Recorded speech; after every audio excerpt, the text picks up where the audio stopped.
నానామాలయం నమామి భగవత్పాదశంకరం లోకశంకరం భక్త్యా త్వనన్యయా శక్యః అహమేవం విధోర్జున జ్ఞాతుం ద్రష్టుం చ తత్వేన ప్రవేష్టుం చ పరంతప. So this is Gita. The teaching of Gita has its own very unique style or way. It is different from the teaching of the Upanishads or Prakaranas. Here I will not be able to explain how it is different, but it tastes different, certainly different. And it is more practical than any Upanishad. Very close to the life. I mean, if you take it in the right spirit. The verse begins as bhakti, with the word bhakti. So first we have to understand what is bhakti. But before that, there are two words which address the Arjuna, the student. You see, you should not get carried away too much by the story part of it. Now it really happened or not, how it could have happened. All such analysis of the events is unnecessary. It could have happened. It could be historical, or it could be partly mythological and partly historical, whatever it is. The point is, body is the chariot. Don't worry about the physical chariot. Body is the chariot. So Atmanam Rathinam Vidhi, you are the master of the chariot. And so like that, it is all symbolic. And you are the Arjuna. Arjuna is the master of the chariot, right? Therefore, hey Arjuna. So the teaching is addressed to the student. Who is the master of the chariot? That is, the body is the chariot. You see, here we don't start with the dasa, slave. We are a slave to God. We don't start like that. That was not the language of Upanishads and Gita. That is the language of later day, much later day, dualistic traditions of devotion. Dualistic entirely. Therefore here we say, O Arjuna, you are the master of the chariot. And he is called Arjuna, Arjavat Arjuna. He is very clean guy, clean. One should be clean. The students should be clean. And the acharyas also should be clean. The sadhus should be clean. We should not have something inside and something outside. It should be like an open book. That is why we are in Vedanta. So that kind of clean, straightforward, fair and frank disposition, inner disposition, that is called Arjavam. And the one who has that is Arjuna. Don't worry whose son he is, whose grandson he is, whose great-grandson he is. All those details are not very important. If you know all those details, God bless you. But the point is not that. Arjavam. Arjavat Arjunaha. So he is very ruju. In fact, there is a verse in Sri Krishna Karnamrutam where it begins. I may not be able to say the entire verse. Agre derghataroya marjuna taruhu. So look ahead of you. There is a long, straight tree soaring into the sky. That is the Arjuna tree. The Arjuna is the name of a tree also. The tree is called Arjuna for the simple reason that the tree soars into the sky straight up, not having any crooked branches here and there. That is Arjuna. And you can look at the Arjuna tree from a distance, because it is a straight soaring into the sky. Agre derghataroyam Arjuna taruhu tasyagrataha. So go by that tree, you will find a river Then I am just giving the meaning of the verse. And so the river is there. And the river, on the banks of the river, you find a herd of cows. And you will find a young boy taking care of that herd of cows. You go and ask that boy the path, Paramapadam. There is a town called Paramapada. If you want to know the path, he wants to go to Paramapada town. So that young boy, the cowherd boy, will be able to give you direction. Could you get the symbolism in that? It is so obvious, So that is the Arjuna. It's like a tree soaring straight into the sky. So one should be like that. No crookedness. This craftiness, crookedness should not be there. We should be clean, straightforward. Even if the other person tries to practice some crookedness with you, the person fails to practice it because you don't cooperate. You are so open and so clean. So one should be like that. Arjuna. Then only you will understand Vedanta. Otherwise you will not get Vedanta. You should be very clean and very innocent also. You should be very innocent. You should not be very crafty, very clever, very cunning and all that. Should not be. Those are not required qualities. That is Arjuna. Arjavat Arjuna. We are Nairuktikas. Means we love the Nirukta. So you can say Arjanat Arjuna. Not only Arjavat Arjuna, Arjanat Arjuna. Arjanam means acquiring. Arjuna is expert, or he is very adept in acquiring the required qualities for knowing the self. He acquires. Even in the story, Arjuna acquires a lot of wealth to facilitate the big ritual of Rajasuya by his elder brother Dharmaraja. He acquires a lot of money. That's why he is called Dhananjaya also. Okay? Therefore, he acquires the required qualities. Like you are a student of Vedanta, you just acquire the qualities of a student of Vedanta. Just acquire the required qualities. Shraddha, Shama, Dama, etc. The inner silence, talking less, and paying full attention to the studies. That kind of those qualities of head and heart are acquired quickly. And Arjuna is such a person. Therefore, the address is to the student. It is not, you should not keep yourself safe from the teaching. People wear an armor and come to the teaching. So that it is the teaching of Lord Krishna to Arjuna some 5,500 years back. What about you? I am trying to understand it. I am all right, I am learning it. But it is something taught to Arjuna by Krishna, by a gentleman called Krishna, in some place in Haryana, to a guy called Arjuna. It is not like that. You don't keep the distance between you and the teaching. That is not how to study the Vedanta. You don't keep the distance like that. Otherwise you will be quoting Gita, nothing more. Our effort is not to quote Gita. Our effort is to live Gita. Therefore, Arjuna. So you should become an Arjuna. And Parantapa. Paran tapati. Iti parantapaha. Tapati means scorches. Like the Indian sun, If you want to know the meaning of the word scorch, don't go for dictionary. Look at the Indian sun. That is the scorching, So already started the scorching process. In the south, the scorching is going on. The sun is very powerful there. Is blazing away. And therefore, that is the scorching. Means nothing can remain intact. It will be evaporated to dryness. That is the scorching. And so the enemies. And who are the enemies? Who are your enemies? We don't have any enemies.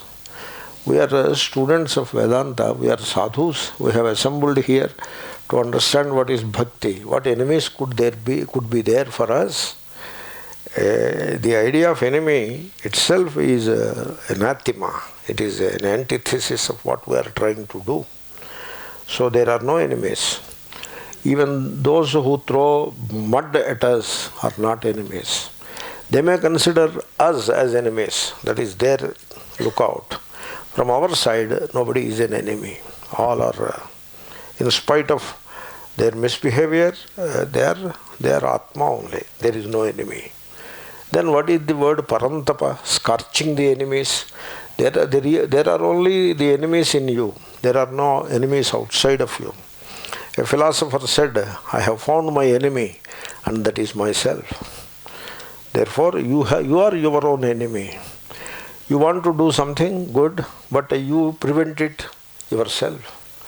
Therefore, who is the enemy now? You are the enemy. Means your thoughts and your qualities of head and heart, they are the enemies. So, our rishis listed a few of them, called them 6. Kama, Krodha, Lobha, Moha, Mada, Matsarya. They are the enemies, 6 of them. And so you scorch those enemies. So with the help of knowledge, jnana is the fire. Knowledge is always fire. Jnana agnihi. Karma is fire. This is the Vedic tradition. Here everything is fire. Karma is fire. Karma agnihi. You offer oblations into the fire. And then upasana is fire. The meditation is the fire. Upasana agnihi. And then jnana is fire. Jnana agnihi. You know the word, the expression jnana agnihi is in Gita very much. So the fire of knowledge. Therefore, that understanding, fire of knowledge means, don't think that some special thing will be there, it will be produced there by somebody, etc., in some time in the future. Not like that. You should not convert it into some kind of an utopian thing, so that you can keep safe away from it. You should not armor yourself against the knowledge. You should be open. People armor themselves and sit in the class. Now nobody can pierce that armor. You try. I will see how you will pierce the armor that I have. You try for 1 hour, I will give you a chance. You try. You cannot. That is not the way to study Vedanta. So, therefore, the jnanam, it is the fire. The fire means what? What is jnanam? Jnanam also, the word, you have to put it in the right way so that you can own it now and here. So, on the other hand, if you make it esoteric, make it some kind of a special thing, then the question of owning it now, it doesn't arise. All learning is now. Learning is not in the future. Learning is now. Therefore, jnana is a clarity of understanding. You see it, you know it. That is what jnanam is. It's not that you know it in a way, but you don't really know it. Not that kind of knowing. Or you have a concept of it. That is called conceptualization. So you make a concept of it. There is a process called ideation. You form an idea of it. An idea of it. So that means you seem to know it, but you don't know it. That is what an idea is. So somebody asked me, do you know Everest? Yeah, I do have an idea about Everest. That kind of a thing it is. Do I know Everest? Yeah, I know. I have seen a few magazines and photographs, this and that. Read a few articles here and there. Maybe I can even give the exact height of the Everest from the sea level. Such statistical details also I will be able to give. All that I will be able to give. But then, the question remains, do I know Everest? Suppose I ask myself, do I know Everest? No, I don't know Everest. That is called conceptualization or ideation. There is a process of ideation. This is what people do. They are engaged in ideation. They are collecting ideas. They are building a structure of ideas. It's a process. It happens with people. With everybody it happens. It is not somebody's fault or any such thing. That is how the mind functions. So ideation is not knowledge. Idea is not the truth. Therefore, you have to go beyond the process of ideation. You have to know it in very clear terms.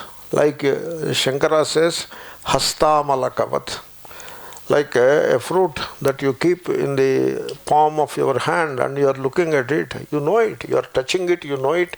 Maybe a piece of it you have already cut, munching, you have munched it, and so its taste also is known to you.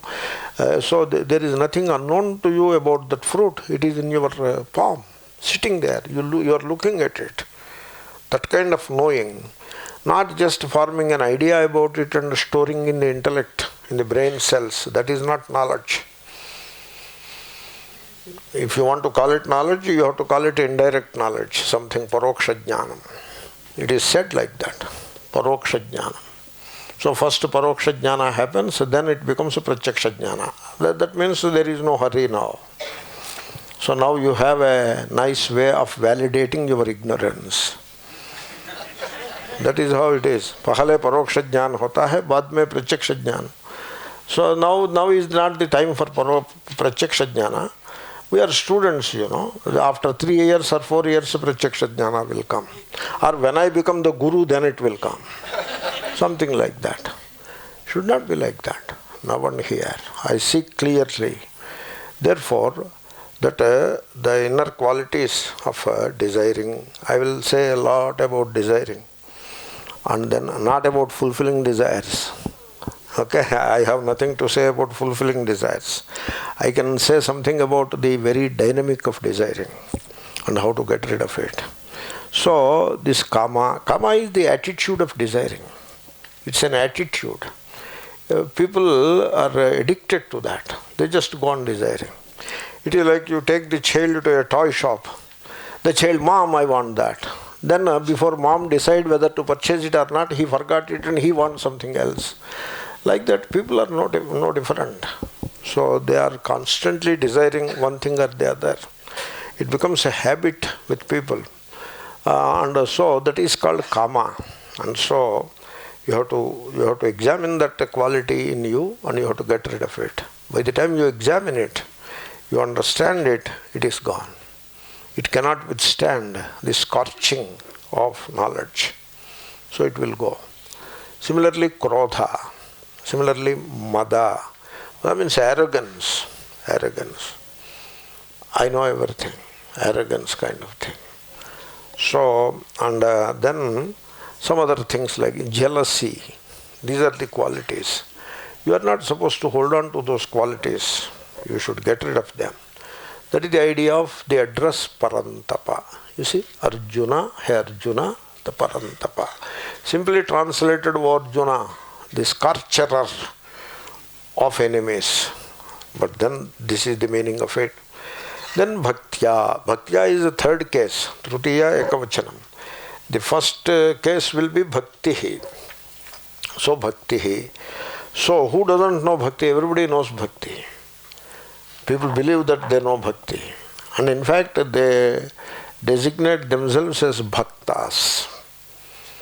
And so here we see it. If you go to Tirupati, there the TV channel people come with a mic.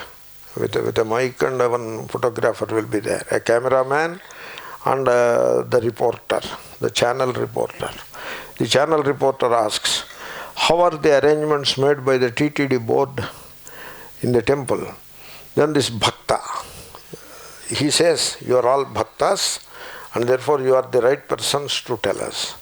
Then the person says, yes, we are bhaktas, that's why we came here, bhaktas of the Lord, but the TTD board is a useless board, it has not done proper arrangements. This is the bhakta. He is not bhakta. He should be called Firyadi Ram. Always complaining about something or the other. Always some complaint or the other. If you look around, there will be complaints. What is this? So many people crammed into the same hall. That could be one complaint. How come there is so much wind and we have Bhandara today and how so much wind and what to do about it now? That is another complaint. And why the river is like that? Another so many complaints. People are accustomed to complain. They are bhaktas. Are they bhaktas? Are they bhaktas? And nobody asks the question because it is not politically correct to ask these questions. So we don't go and ask them. We bless them and we accept them if that is what you want. We don't go and ask them, but we examine what is going on. You have to examine, otherwise you will become one among the crowd, one of them. Therefore, what is bhakti? You see, you have to look at yourself to understand bhakti. You look at yourself, you begin with the gross and go deeper, go to the subtle. So there is the body. So I know the body. I may not know the very detail of the body, the anatomy, the physiology, etc. I may not know. But the body I know, I know the body. In fact, I know it so intimately that I take it to be myself. Of course, it's a mistake, it's an error, but still, that is, the body is very close. And so I know the body. But then you are not just body alone, you are something deeper than the body. So go deeper. There is prana, life, which expresses in the form of many functions, like eyes see because of life, ears hear because of life, hands move, legs walk, digestion takes place. All these things are happening, so many functions, many physiological functions and sense functions, and actions of organs, they have their functions. The variety of functions are made possible by the life. Vital force, that is another name given to it, life. And don't ask what is life. You cannot define it in its actuality. You can only define it in terms of its effects. What is life? Life is that which makes eyes see, which makes legs walk. Like that you have to. That's why in Sanskrit, life is called prana. Ana cheshtayam. Anadhatu means movement. That is what life is. So, there also life is defined in terms of its effects. So, life is that which makes all these movements, all these functions possible. That is the life. That is you. That is in you. Now go deeper. Then there is the mind.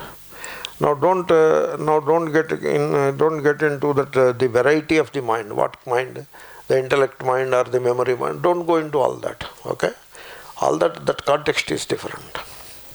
We will say all that when that is needed. Now look at mind as one unit. It is called antahkaranam, inner organ. It's a function, What is mind? Mind is mind function. That is the definition given to mind. A particular function is there, it is called mentation, and that function is called mind. There is a mind in you. Now, up to this, everybody is aware. Everybody is aware up to this. So, you are aware of your body, you know your body, you know your life, you know your mind. But then, is that it, or is something deeper than that? That is the question. Lokayatikas and Nastikas, etc., there is a group of people. They said, that is what we are experiencing, and that's it, there is nothing deeper than that. So they have dismissed anything deeper than that, the very idea they have dismissed. There are philosophers like that. One group is called Lokayatika, and another group is Nastika, Charvaka, etc. And then we have Kshanika Vijnanavadis, they are philosophers too. They all dismissed anything deeper than the mind. There is no such thing. And then the worldly people, the common people, means we only. We need not be the worldly people. We are, hopefully we are striving to rise above the worldly thing, the worldliness. But otherwise, we can also be considered as worldly people. There is an expression for that. It is called worldling. Worldling, a single word.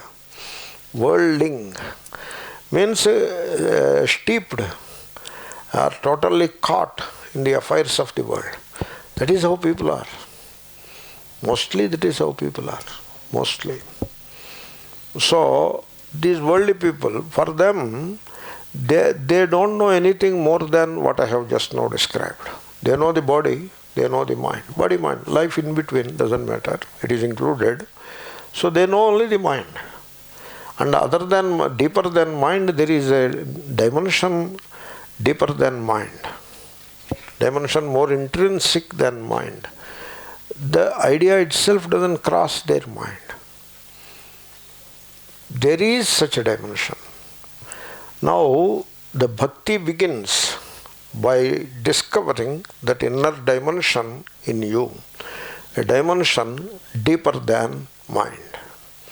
There are a few things which are not of the mind, which are of a source deeper than mind. There are a few things like that. One, love. Love is not of the mind. Attachment is of the mind, not love. Then happiness, or if you want to make it happiness, sometimes even the mind is supposed to be happy. Therefore you want to make a small distinction. Mind has its own kind of happiness, mental happiness. So you want to make a distinction, you call it bliss. So happiness has an opposite, happy and happy. Whereas bliss has no opposite. Nobody uses bliss and bliss like that. Okay? It's a usage of the word, That's why we don't have any particular love for one word and hatred for another word. You should not develop that quality. Certain words we don't like. It is saying like some people we don't like. You should not be like that. You love everybody. No, these groups we don't like. No, you need not become one of those groups. You love everybody. We don't exclude anybody. We have to include all. That is what Vedanta is. We don't exclude anybody. Therefore, so words, what is wrong with the words? The right word we pick up and use it. So there is a thing called bliss, which is not of the mind. It's a source. You know bliss. Bliss is not unknown to anybody. Similarly, love is not unknown to anybody. It is known to you. Only you have to distinguish it from attachment. That thing you have to do. That is one thing you have to do. Otherwise, people tend to mistake love, mistake attachment for love. That mistake they do. For example, parents believe, please have an open mind. Parents believe they love their children. No. Parents don't know how to love their children. They call it love, but that is not love. They don't know what love is. In fact, the moment you said my child, you lost the game already. You brought my there, me and mine, but now you do not know any love. Now what you know is only attachment. You may give the name of love to that. In our movies, Tollywood, Bollywood, etc., they have called lust as love. Therefore, the word usage, you have to be cautious about it. Therefore, love in its real sense, in its true sense, is not unknown to anybody. It is known to you, but you mistake it with other things. And so you confuse it with attachment. Therefore, there is a need to understand love. But that is, its source is not mind. Attachment source is mind. Love source, the source of love, is not mind. It is a deeper source. So now how many things are from deeper source? Love, bliss, peace. There is a thing called peace. Again, not the peace of the mind. I don't have peace of the mind at home. So why do you go to the club? I don't have peace of mind at home. Okay, fine, that I understand. But what about club? Yeah, I will get some peace of mind there. Therefore, I am not talking of that peace of mind. That is also there. But that peace of mind is very brittle, It is there only as long as you sit in the club. You cannot sit in the club all the day.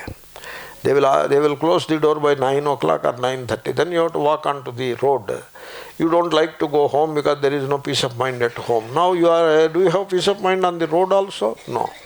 Therefore that peace of mind is very brittle. very brittle, very short-lived. Even in the club also somebody says something, your peace of mind is gone there also. And you will complain, oh, even in the club there is no peace of mind. So that kind of peace of mind, that is mind only, it is of mind. I am not saying of that. There is a deeper peace, unassailable. Nobody can disturb that peace once you discover it. Nobody can assail that peace. We have the story in Ramayana. Vasishtha was sitting and he was meditating. And then Vishwamitra comes and starts making a scene. Vasishtha opens the eye. Hey Maharshi, come. He was a king at that time. Oh king, come, you occupy the seat. You are my guest, I will take care of you. No, you are this, you are that. Chalo, would you like to take my hospitality? No, I don't care for your hospitality. Okay, then it's all right. Then God bless you. He's meditating. Then the Vishwamitra is shouting, talking all nonsense. You are a fake rishi. Vasishtha opened the eyes. It's all right. You go your way. Leave me alone. So the peace that Vasishtha could be with, Vishwamitra could not disturb. In fact, he asks a question. What is it that he has that I don't have? In spite of having so much wealth, it seems to be defeated before his composure. So much power I have, physical, the armies are under his command. And but still, he seems to be superior to me. He is a very composed person. What is it that he has which I don't have?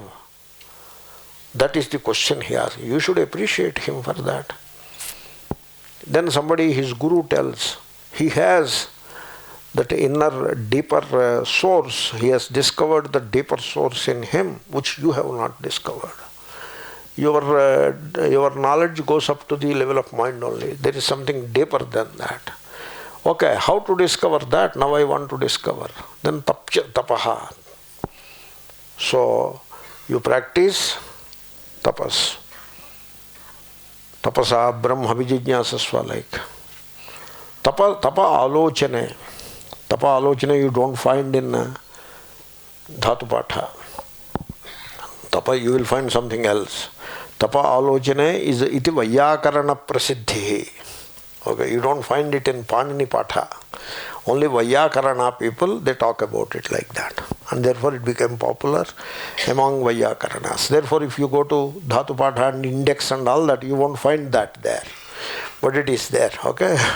So Tapa Alochane. So thinking, examining, that is what Vishwamitra does. And he discovers that inner space, that inner source. The moment he discovers it, his enmity and his rivalry with Vasishtha ended. That moment it ended. He has no rivalry anymore. And he knew it. And even Vasishtha could see that. And Vasishtha comes to him. You are a great rishi like that. Because he has discovered that inner source. I am talking of that source. There is a source in you, a source deeper than the mind. So, when I say deeper, don't go for physical depth measurement and all that. It is just a metaphorical statement, a source deeper than the mind. And that source is with you now and here. How? You know love that comes from that source, not from mind. Bliss, happiness, it comes from that source. Suppose somebody tells a joke properly. I don't know how to tell a joke properly. But somebody tells a joke properly and you laugh heartily. You are lost in that laughter. You are lost. You are not there. The person is not there. You are lost. The person is not there means the mind is not there. The mind has become silent. It has resolved. You have already touched that source. And that's why you are able to laugh so heartily. Therefore, that source is with you. You do connect with that source occasionally. But unfortunately, you don't know about it. And you have to discover that source. And that source, I am telling you, that source is there by giving the effects of that source, what is coming out of that source. So what comes out of that source is known to you, therefore you should be able to visualize the source within you and try to discover that. Therefore peace, there is a peace there, unassailable, nobody can disturb you. That peace, nobody can disturb that peace. Similarly, that Vasishtha has that peace which Vishwamitra could not disturb.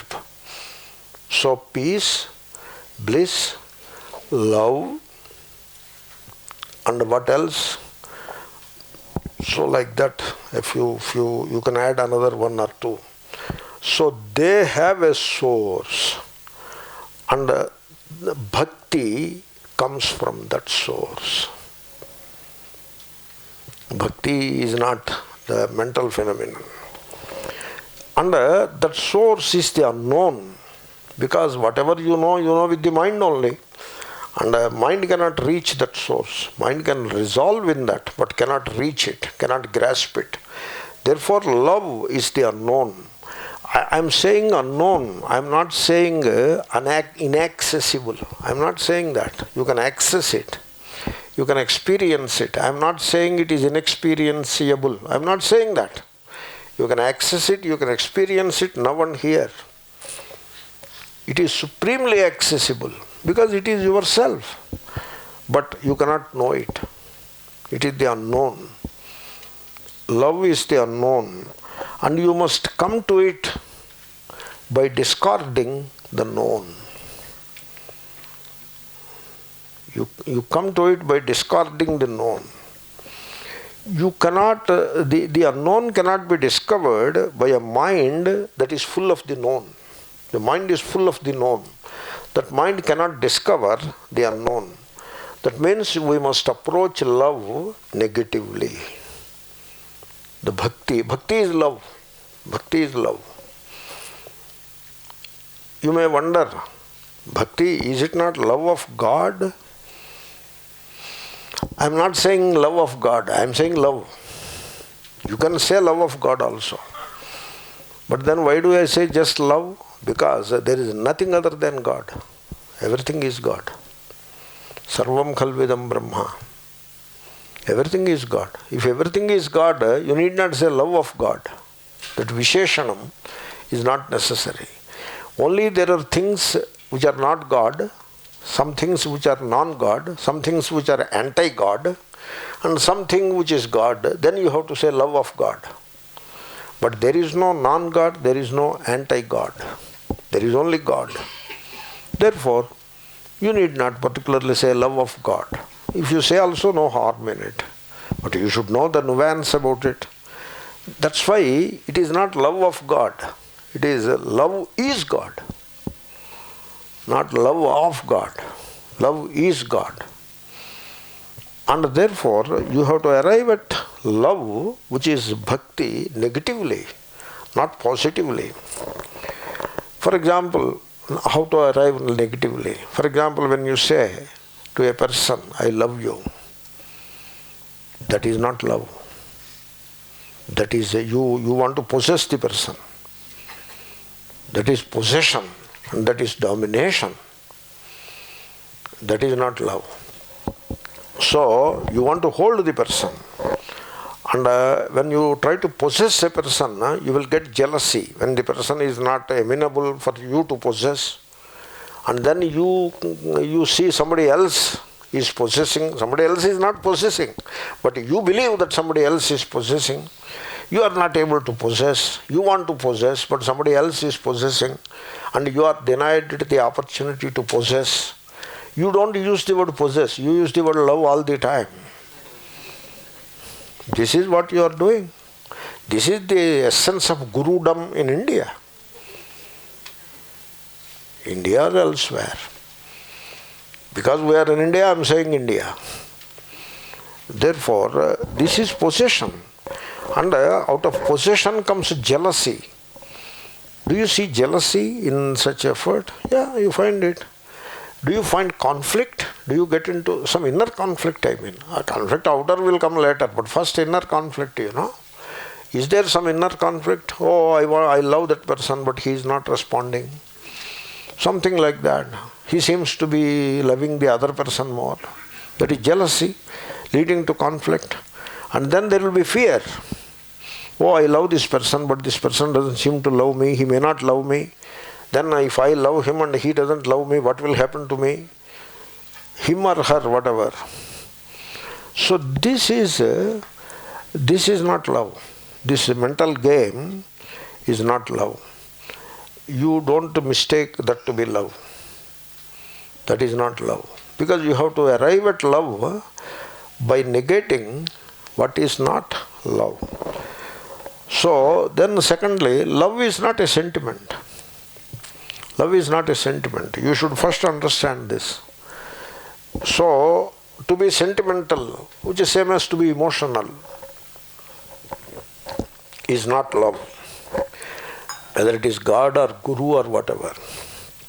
Suppose you are sentimental about God, that is not love. In the society, that is taken to be love. Bhakti, that is not bhakti. That is a mental problem. The person has to consult a psychiatrist. That is not love. And the person claims the God came upon me. The person should be put inside an institution so that the person will not mislead others. All this nonsense goes in the name of love, in the name of bhakti. That's why I am saying. Therefore, emotionalism is not love. Because, what is emotion? What is sentiment or emotion? It is but a sensation. You have to understand this word sensation. I may not be able to explain beyond a point. There is a thing called sensation. Sensation means what? Suppose there is a dish or a recipe which I have never tasted, and somebody brings, Swamiji, this you should taste. Okay, I put it, and it is really, really tasty, very unique taste. What is that unique taste that I have experienced? It is a sensation. Of course, it is physical. Similarly, oh, I love this person, and suddenly I see the person, there are tears in my eyes, etc., etc., and I cry with love, with ecstasy, and I dance, and this, and that is, most of it could be sensation. There may be love, I am not sure, I don't want to deny altogether, but mostly, more often than not, it is sensation. And therefore, what you call sentiment or emotion is a sensation. And you see this power of sensation among the so-called devotees a lot. You see it a lot. They are very emotional, very euphoric, and they dance. If you see somebody dancing, you suspect the person right away.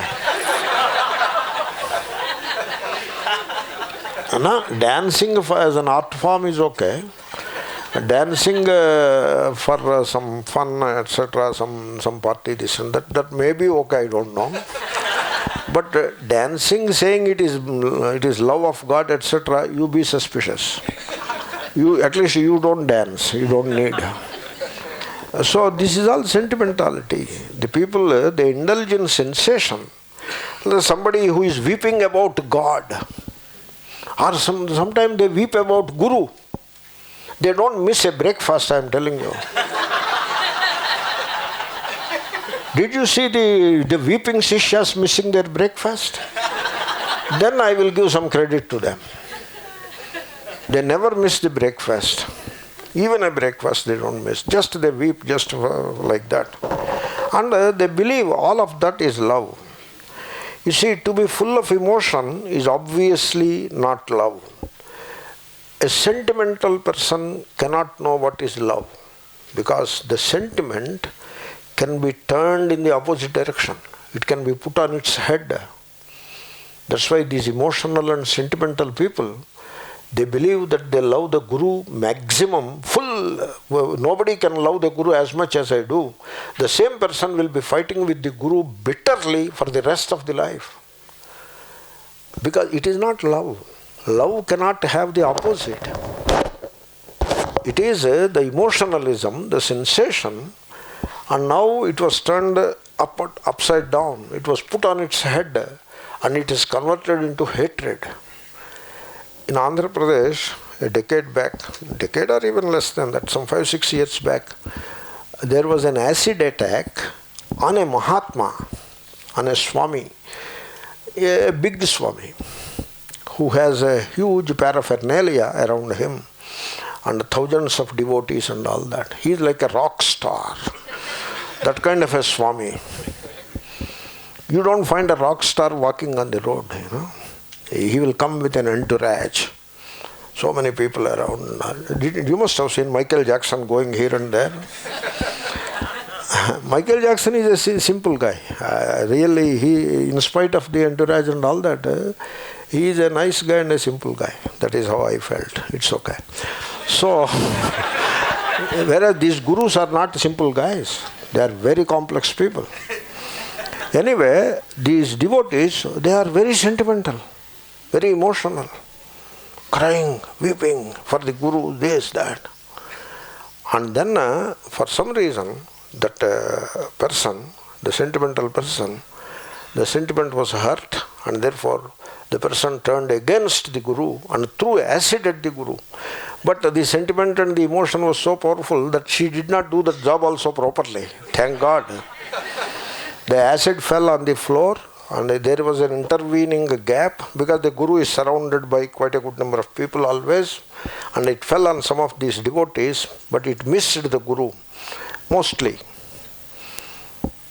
So this happens again and again and again and again. This is the hallmark of Indian Gurudom, where the most devout guy becomes the most hateful guy. It is not love. I am giving an extreme example to make a point. Everybody will not be like this. Examples are given in extreme. You have to understand that is the way of teaching. Therefore, now we know, now we arrive at love by negating what is not love.